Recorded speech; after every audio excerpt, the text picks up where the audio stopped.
before marrying a woman celebrated by the elite of Varex, the most feared crime lord in the city, decided to test the one person he thought he loved.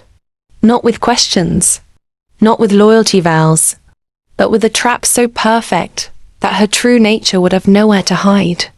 The man behind the plan was Liam. In the city of Varex, his name was spoken with equal parts fear and respect. He ruled the underworld through a powerful syndicate that controlled smuggling routes, private security networks, and secret trade markets across the region. But Liam carried another power, one far older than organized crime. Coiled across his right hand and wrist was a black dragon tattoo, its scales etched like living shadows. The mark symbolized his bloodline. A bloodline capable of turning into something far more terrifying than any Mafia boss. A dragon. Few people knew the truth. Only his closest lieutenant Rexon and his aging mother Elara understood the secret.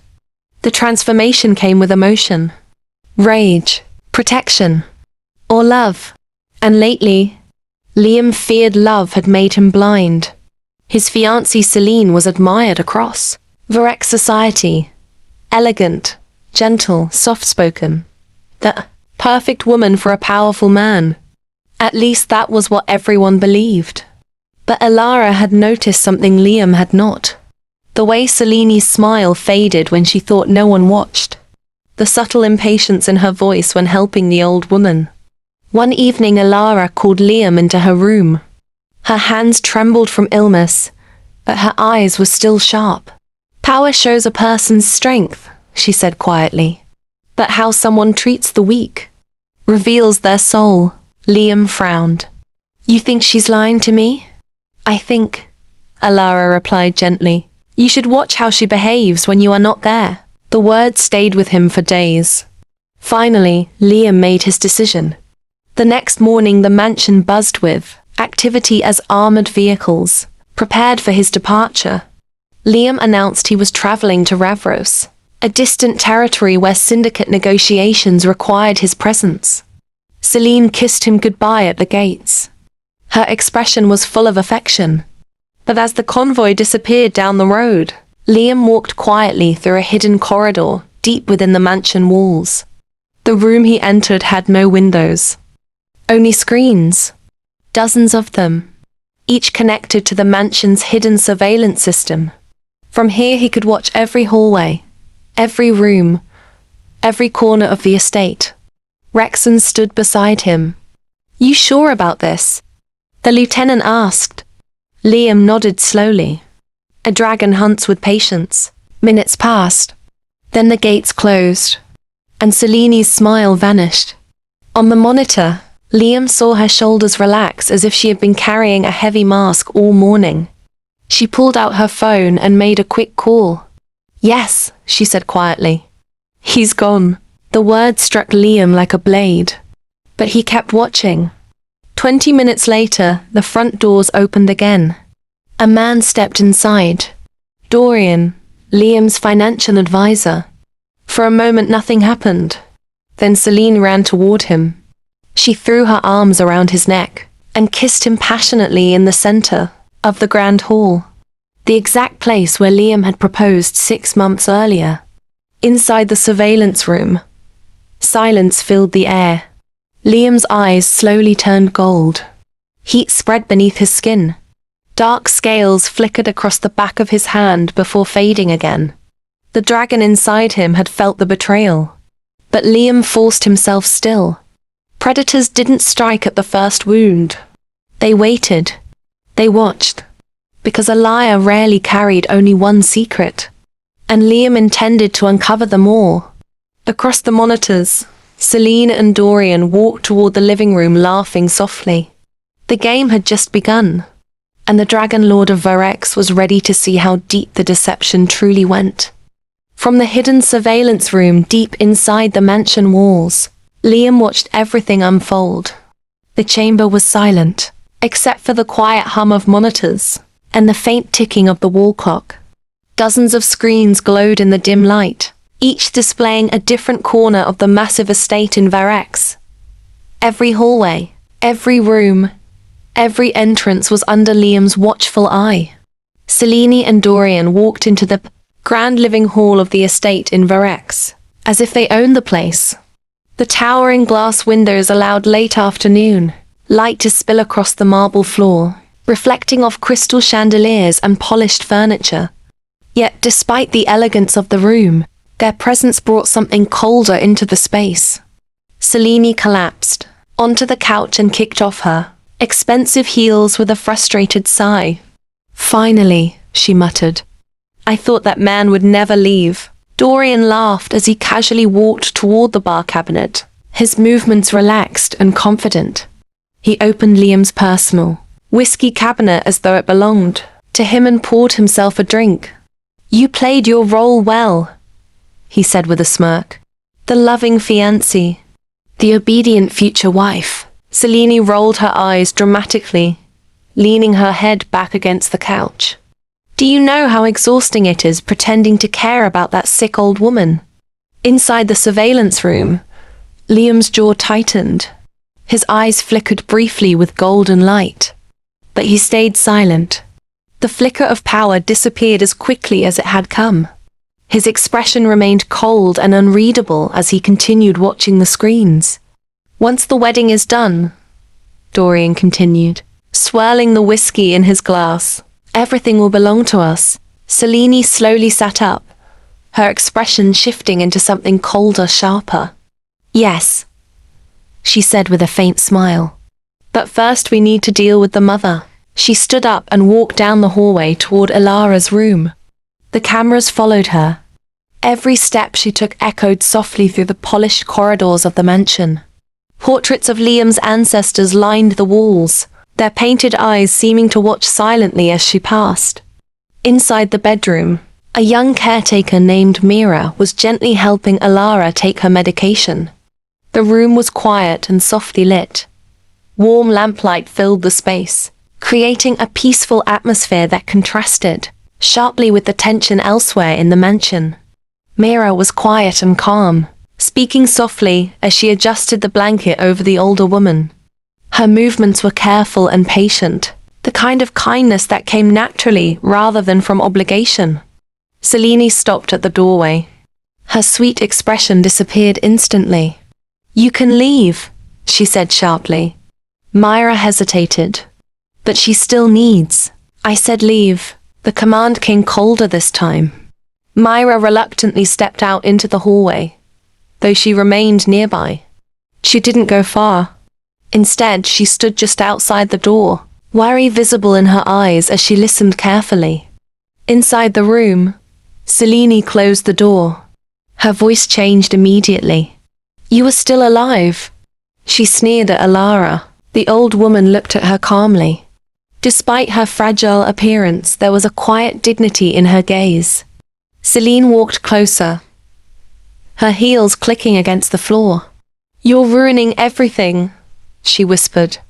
"You and your trembling hands and endless medicine." She grabbed the bottle of pills from the table and threw it across the room. The medication scattered across the floor. Small white tablets rolled in different directions across the wooden floorboards. Elara gasped softly. "You're just an obstacle," Selene continued. "And obstacles disappear eventually." Then she slapped the old woman across the face. The sound echoed through the room. Inside the surveillance chamber, Liam crushed the pen in his hand. The metal snapped instantly under the pressure of his grip. For a moment his shoulders trembled as dark scales crept slowly up his forearm. His breath grew heavier. The dragon inside him demanded blood. A deep, ancient instinct stirred in his chest, furious and violent. But he forced the transformation back. The scales faded. His breathing steadied. He had to know everything. Outside the door, Myra heard the noise. She rushed in and froze at the sight of the scattered pills and Elara's red cheek. Without saying a word, Mira dropped to her knees. Carefully, she began collecting the medication one by one. The pills were scattered everywhere, some beneath the chair, some near the bedside table. Her hands trembled slightly as she wiped each pill clean before placing them back. into the bottle. "These are important," she whispered gently to Elara. "You must not miss them." Selene scoffed. "You're just a servant." Mayra ignored her. Instead, she helped Elara sit up and gave her the medication with a glass of water. Her voice remained soft and patient, reassuring the older woman as if nothing cruel had happened moments earlier. Watching through the screens, Liam felt something shift inside him. Selene had shown cruelty, but Mira showed quiet strength. For the first time, Liam truly noticed the young caretaker, not just as an employee within his home, but as someone different from the rest. Someone who had chosen kindness when it would have been easier to stay silent. And a question formed in his mind. "Who are you, Myra?" That night, the mansion grew quiet. The vast halls that usually carried the soft echo of footsteps and distant voices had settled into stillness. The chandeliers in the grand corridors were dimmed, their golden light fading into the marble floors. Heavy curtains covered the tall windows, muting the outside world. The mansion, so alive during the day with movement and quiet conversations among the staff, now rested in deep silence. Most of the staff had gone to sleep. Doors were closed. Lights were off. The enormous estate felt almost hollow, like a sleeping giant waiting for morning. Somewhere far away in the building, a clock ticked steadily, marking the passing minutes of the night. From the hidden surveillance room, Liam continued watching the cameras. The room was dark except for the glow of dozens of monitors lined across the wall. The faint hum of electronics filled the space. Liam sat alone in a leather chair, his large frame still and silent as his eyes moved across the screens. Years of running a powerful empire had trained him to observe everything. Nothing escaped his notice. One monitor showed the small basement quarters where Myra lived. Compared to the luxury above ground, the space looked modest. The ceiling was lower, the walls plain, the lighting softer. Yet everything inside the room was neat and orderly. Her room was simple. A narrow bed, a small desk, a single lamp.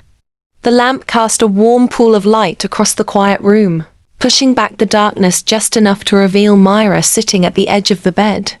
The rest of the space faded into gentle shadow. Myra sat on the edge of the bed holding her phone. Her posture was slightly hunched, as if the weight of the day still rested on her shoulders. A loose strand of hair had fallen across her cheek. She looked tired, but there was still a calm softness in her expression. "Hey, Noelle," she said softly. Her voice immediately warmed with affection. Liam listened carefully. The simple greeting carried something genuine and unmistakable, tenderness that could not be faked. It was the voice of someone who cared deeply. Her younger brother was waiting for a kidney transplant.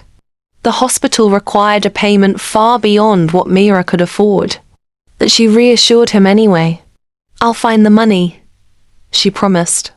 "You just focus on getting better." Her voice stayed steady as she spoke, calm and encouraging, even though the words themselves carried enormous pressure. She spoke like someone determined to protect another person from fear. After the call ended, the room fell silent. Mira lowered the phone. For a few seconds, she simply stared down at the device in her hand, as though gathering the strength to hold herself together just a little longer. Then the tears came. They appeared suddenly, quietly sliding down her cheeks. She covered her mouth to keep from making noise as her shoulders shook. The effort to stay silent made the moment even more painful. Her body trembled with the force of emotions she had clearly been holding back for a long time. Through the cameras, Liam watched the pain she tried to hide. And slowly, pieces of her story emerge. An abusive father who drank away everything. A childhood spent shielding her younger siblings from violence. The memories surfaced in fragments as Liam remembered the background reports he had once glanced at but never cared to examine closely. At 15, her father died suddenly, leaving behind crushing debt. Mira left school and worked every job she could find to keep the family alive. Long hours, low wages, endless responsibility. Yet she endured. Then tragedy struck again. Her sister Elara became sick with leukemia. Myra fought desperately to pay for treatment. She worked harder, longer, refused to give up. But one cold winter night, Elara died in her arms. The memory of that loss seemed to linger even now. Liam watched Myra whisper something into the darkness. Her voice was barely audible. "I'm still trying, Elara," she murmured. "I promised I'd protect them." The words lingered in the quiet room. They hung in the air like a fragile vow, spoken not for anyone else to hear, but for the memory of someone she had loved. Inside the surveillance chamber, Liam leaned back slowly. For the first time in years, his chest felt heavy. Not with anger, but with something unfamiliar. Respect, pain, perhaps even admiration. He looked down at the dragon tattoo coiled around his hand. The scales shimmered faintly in the glow of the monitors. The dragon had always symbolized power, dominance, survival. But tonight it seemed to represent something else. A dragon recognized strength, and Myra possessed a strength far deeper than power or wealth. The kind of strength forged through suffering. The kind that endured without bitterness. "Someone broke you," Liam murmured quietly to the screen. "But somehow, you're still kind." The next morning tension filled the mansion. Selene discovered that Elara had taken her medication despite her orders. Her anger exploded. She stormed into the hallway and confronted Myra. "You disobeyed me.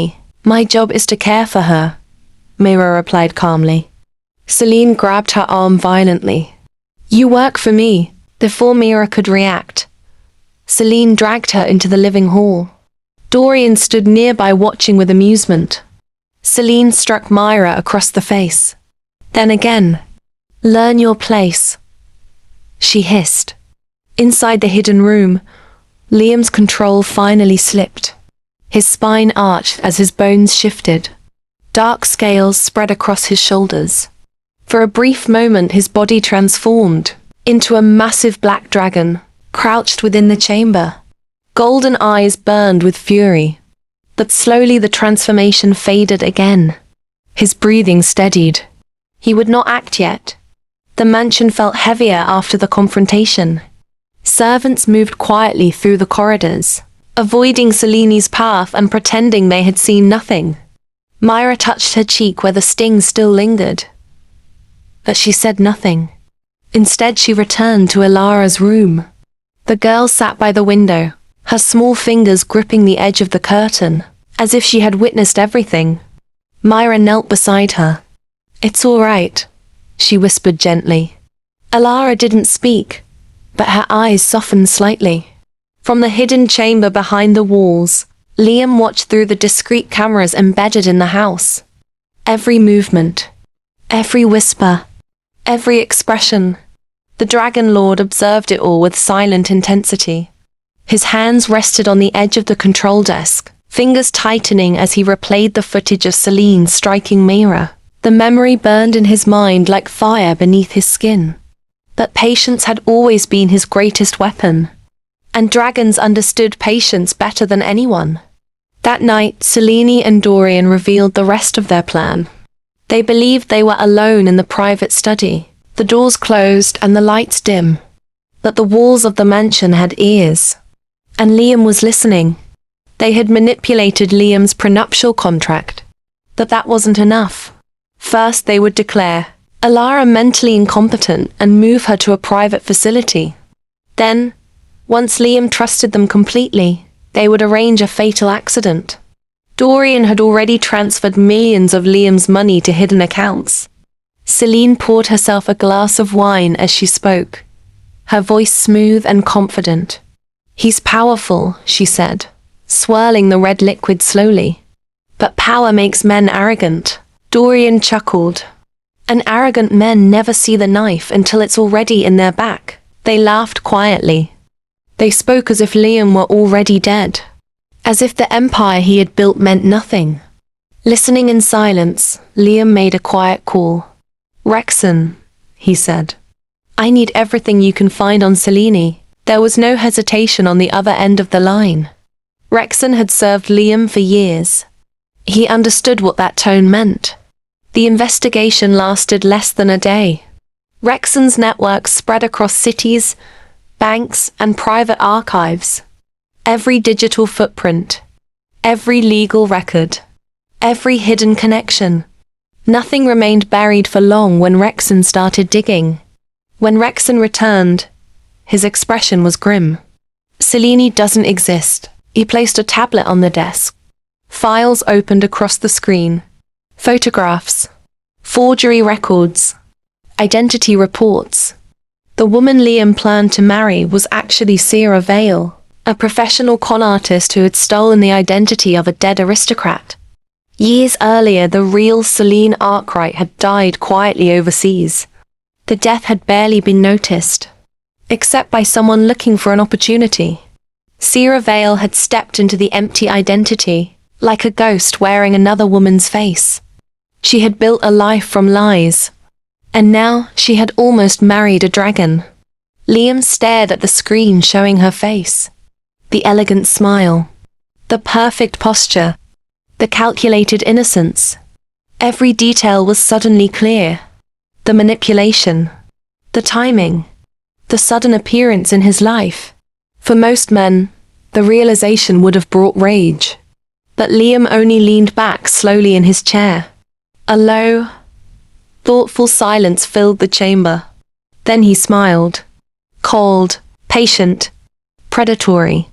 The Dragon Lord had finally found his prey. 2 days later, the mansion gates opened unexpectedly. The guards outside had not been informed in advance, and the quiet estate was not prepared for the sudden arrival. The iron gates swung inward with a heavy metallic groan, and a long black car rolled slowly up the curved driveway toward the massive front entrance. Inside the mansion, the household staff noticed the movement through the tall windows, but said nothing. The atmosphere in the house had been tense for days, and no one wanted to attract attention. Selene and Dorian froze when Liam walked through the front doors. They had been standing in the main hall, speaking quietly as if nothing unusual had happened in the past days. The moment the doors opened and Liam stepped inside, their conversation died instantly. Selene's smile vanished as though someone had erased it from her face. Dorian's posture stiffened, and for a split second his eyes widened with shock. They believed he was still in Ravros. That had been the entire foundation of their plan. Every move they made, every whisper and secret meeting, had been built on the belief that Liam was far away handling business in Ravros. They thought they had time to manipulate, to pressure, and to quietly remove Elara from the mansion. Seeing him now, standing calmly in the doorway, as if he had never left, shattered that illusion instantly. Dinner that night felt tense and quiet. The long dining table was illuminated by the soft glow of the chandelier above, but the light did nothing to ease the heaviness in the room. The clink of silverware against plates sounded louder than usual in the silence. Servants moved carefully around the table, placing dishes and refilling glasses while avoiding eye contact with anyone. Selene forced small smiles and polite conversation, but her voice carried a faint tremor she could not hide. Dorian tried to appear relaxed, though he barely touched the food on his plate. Across the table, Liam sat quietly, his expression calm and unreadable. Halfway through the meal, Liam stood up. The chair slid back slowly against the marble floor, and the sound immediately captured everyone's attention. Liam straightened his jacket and looked around the room with composed authority. "I prepared something special," he said calmly. His tone was steady and almost casual, but there was something beneath it that made the air in the room feel colder. A screen descended from the ceiling. With a soft mechanical sound, the large projection screen slowly lowered from the hidden compartment above the dining area. Several of the servants stepped back in confusion, unsure of what was happening. Then the footage began. The room filled with moving images projected across the screen. The kiss in the hall, The recording showed Selene leaning toward Dorian, their secret moment captured clearly by the mansion's hidden security cameras. The cruelty toward Elara. Another scene followed. Selene speaking harshly to Elara, her words sharp and humiliating as she tried to undermine her position within the house. The beating of Mira. The footage shifted again, revealing the moment when Myra had been struck. The violence that had been hidden behind closed doors was now exposed for everyone in the room to see. The conspiracy. Whispered conversations, secret meetings, and quiet plotting unfolded one after another across the screen. Every attempt to manipulate events inside the mansion had been carefully recorded. Selene's face turned pale. The color drained from her skin as realization slowly spread through her expression. Her hands trembled against the table, and she struggled to keep her composure. Dorian tried to run, but Rexon blocked the exit. The moment the final recording ended, Dorian pushed his chair back violently and rushed toward the door. Before he could reach it, Rexon stepped forward like an immovable wall, his massive frame blocking the path completely. Liam's eyes glowed gold as his shadow stretched across the walls like dragon wings. The light in the room seemed to bend around him. His presence filled the space with quiet power, and the shadow cast behind him spread wide across the walls, resembling the shape of enormous wings. "You tried to deceive a dragon," he said quietly. His voice was not loud, yet every person in the room heard it clearly. Selene collapsed, begging for mercy. The strength drained from her legs, and she fell to the floor, her hands reaching forward as she pleaded desperately. But Liam revealed her real identity. His gaze remained cold as he spoke the truth that shattered her final defense. Sierra Vale.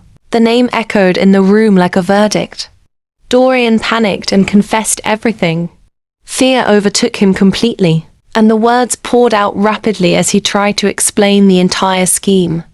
With a single command, Liam ordered Rexon to take them away. Rexon stepped forward without hesitation. He did not kill them. Death would be too merciful. Instead, he destroyed their identities and exiled them from every city under his control. Their lives were over. Weeks passed. The fortress of Virex, once echoing with tension and shadows, gradually softened. Peace returned like the gentle tide after a storm, seeping into its stone walls and corridors. The servants moved with quiet assurance. The guards patrolled with calm vigilance rather than clenched fists, and the air itself seemed lighter, as though it had been exhaling for the first time in years. Even the gardens, once neglected under the weight of constant vigilance, began to bloom again, flowers pushing through the cracks of stone, reaching for sunlight, resilient and alive. One crisp morning, Liam called Mira into his study. The room smelled faintly of old wood and polished leather, a space that had always been imposing but now seemed warmer somehow. Myra's heart beat nervously as she stepped in, unsure of what awaited her. She had grown accustomed to the shadows of the fortress, to its quiet intimidation. Yet now there was something different in Liam's eyes, a softness that unsettled and intrigued her all at once. "I saw everything you did," he told her, his deep voice carrying a weight that was no longer solely command, but admiration. Myra blinked, uncertain how to respond. He didn't elaborate on just any actions, he meant the countless small gestures that had never gone unnoticed, her kindness, extending even to those who had long forgotten how to smile. Her loyalty, unwavering even when fear threatened to silence her. Her courage, quiet but unshakable, shining through in moments no one else had witnessed. Then he offered something she never expected, something so profound it nearly took her breath away. He would pay for Noel's kidney transplant, ensuring the boy's life would be spared from the cruel grip of illness. And more than that, he would provide Mira with a new home, a place far from struggle and hardship, where she could live without fear, where the weight of survival would no longer press upon her shoulders. Myra's tears came swiftly, unbidden. She had never known such protection.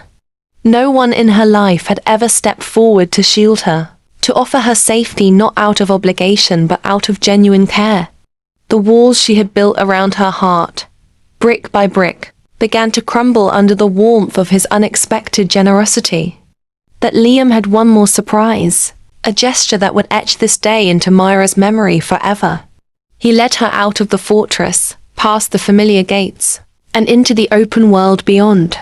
They walked together to a quiet hill, a place where the city's noise faded into distant hums, leaving only the whisper of wind through silver-leafed trees and the soft murmur of life undisturbed.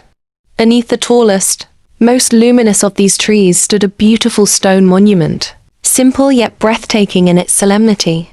It carried a single name, Elara. Myra's breath caught in her throat. Her sister, whose life had been cut short too soon, now had a resting place worthy of her memory. Tears filled Myra's eyes as she traced the name with trembling fingers, feeling both grief and relief intertwine.